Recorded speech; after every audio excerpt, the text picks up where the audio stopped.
টিউলিপের কারণে যুক্তরাজ্যে বিশ্বাসযোগ্যতা হারাবে বাংলাদেশিরা।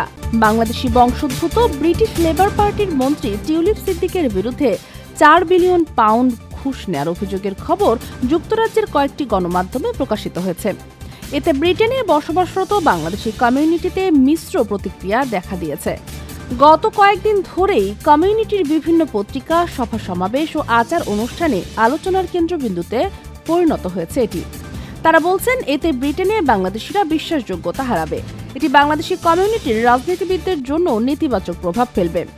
টিউলিপ সিদ্দিক ব্রিটিশ রাজনীতিবিদ ছাড়াও বাংলাদেশের সাবেক প্রধানমন্ত্রী শেখ হাসিনার ছোট বোন শেখ রেহানার মেয়ে। এমন পরিস্থিতিতে কমিউনিটির বেশিরভাগ মানুষই বিষয়টি তদন্ত করে ব্যবস্থা নেওয়ার জন্য ব্রিটিশ সরকারের প্রতি আহ্বান জানিয়েছেন। আবার টিউলিপের পদত্যাগের দাবিতে বিক্ষোভের ডাকও দিয়েছেন কেউ কেউ।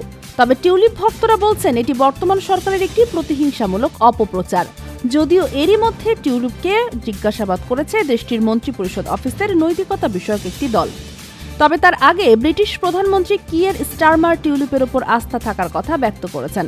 এ বিষয়ে কমিউনিটির অন্যতম মুখপাত্র বাংলা সংলাপের সম্পাদক মোহাম্মদ মোশাহিদ আলী বলেন, এ ঘটনায় ব্রিটেনে বাংলাদেশিদের সুনাম ক্ষুণ্ণ হয়েছে। এতে ভবিষ্যতে ব্রিটেনের রাজনীতিতে বাংলাদেশিদের যে একটা সম্ভাবনা রয়েছে তা নষ্ট হবে। ব্রিটিশরা সহ অন্যান্য দেশ বা কমিউনিটি আমাদের উপর আস্থা হারাতে পারে। ব্রিটিশ সরকারের উচিত বিষয়টি তদন্ত করে ব্যবস্থা নেওয়া।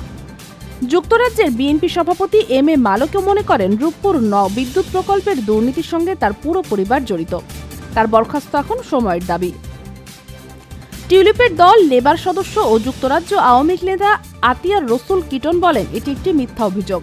শেখ পরিবার ও টিউলিপের উজ্জ্বল রাজনৈতিক ভবিষ্যৎ দেখে বিরোধীরা হেনস্থা করতে এমন অভিযোগ তুলেছে। টিউলিপের জনপ্রিয়তা ঈর্ষান্বিত হয়ে সরকার এমনটা করছে বলে মনে করেন লন্ডন প্রবাসী বাংলাদেশি ও সাবেক ছাত্রনেতা মোহাম্মদ তৌহিদুল ইসলাম।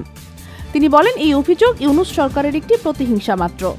যুক্তরাজ্য স্বেচ্ছাসেবক দলের সাধারণ সম্পাদক মোহাম্মদ আবুল হোসেন বলেন, ব্রিটেনের রাজনীতিতে বাংলাদেশিদের যে সম্ভাবনা সেটি টিউলিপ নষ্ট করে দিয়েছে।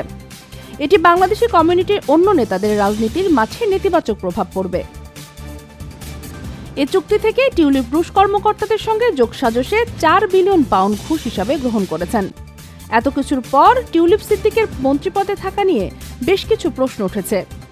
এবছর যুক্তরাজ্যের সাধারণ নির্বাচন লড়ছিলেন বাংলাদেশি বংশোদ্ভূত অন্তত 34 শিক্ষার্থী। এদের মধ্যে টিউলিপ ছাড়াও জয়ী হয়েছেন বাংলাদেশি বংশোদ্ভূত আরও 3 রাজনীতিবিদ। টিউলিপের কারণে যুক্তরাজ্যে বিশ্বাসযোগ্যতা হারাবে বাংলাদেশিরা। বাংলাদেশি বংশোদ্ভূত ব্রিটিশ লেবার পার্টির মন্ত্রী টিউলিপ সিদ্দিকের বিরুদ্ধে 4 বিলিয়ন পাউন্ড ঘুষ নেওয়ার অভিযোগের খবর যুক্তরাজ্যের কয়েকটি গণমাধ্যমে প্রকাশিত হয়েছে। এতে ব্রিটেনে বসবাসরত বাংলাদেশি কমিউনিটিতে মিশ্র প্রতিক্রিয়া দেখা দিয়েছে। গত কয়েকদিন ধরেই কমিউনিটির বিভিন্ন পত্রিকা, সভা সমাবেশ ও আচার অনুষ্ঠানে আলোচনার কেন্দ্রবিন্দুতে পরিণত হয়েছে এটি।